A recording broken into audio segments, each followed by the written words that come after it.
Hello people, welcome to the Microsoft Excel Academy School. This is the course for beginners to intermediate. In today's lesson we will talk about cell references. Cell references is very important because first of all it is a small lesson, and I like to say it's a tip lesson. And we will talk about it in the future lectures. But cell references are very important because when we are later when we start building our calculations and formulas, it is very important to reference to the specific target cell. Only then we will have the true result. And as I said, in today's lesson we'll talk about cell references, the way that you reference a value or a location within your Excel worksheet. So we got our spreadsheet, we got some basic structure of it, we got our labels, we got some numeric values, and we got dates. For example, let's click on this cell. In the name box you see it is a C3 cell.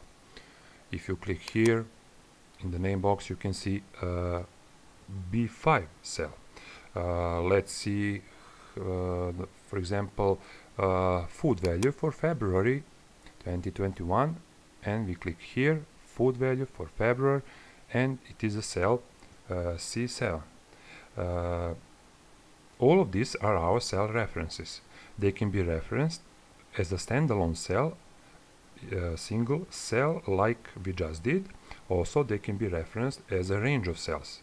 I can select, for example, a whole table, and that is one range of data, or that is one range of cells.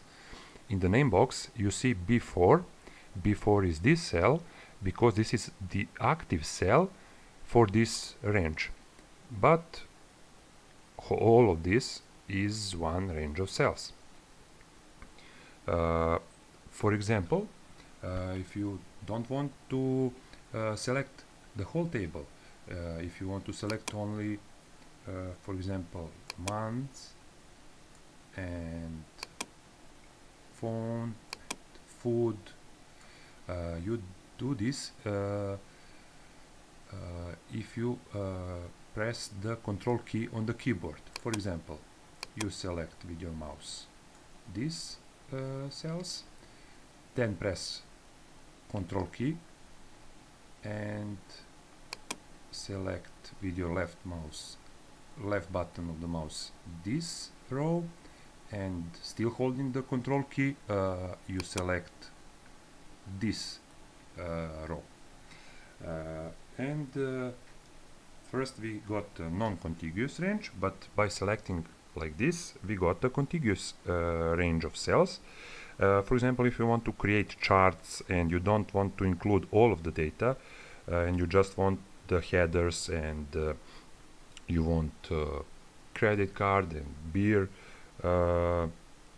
like you can do this as I explained, and this way you will get just the data that you need.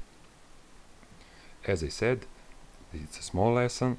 We will building up some calculations and formulas, and it's very important if we want to calculate all the bills for February, but your formula is reference for this range of cells, then the result won't be true.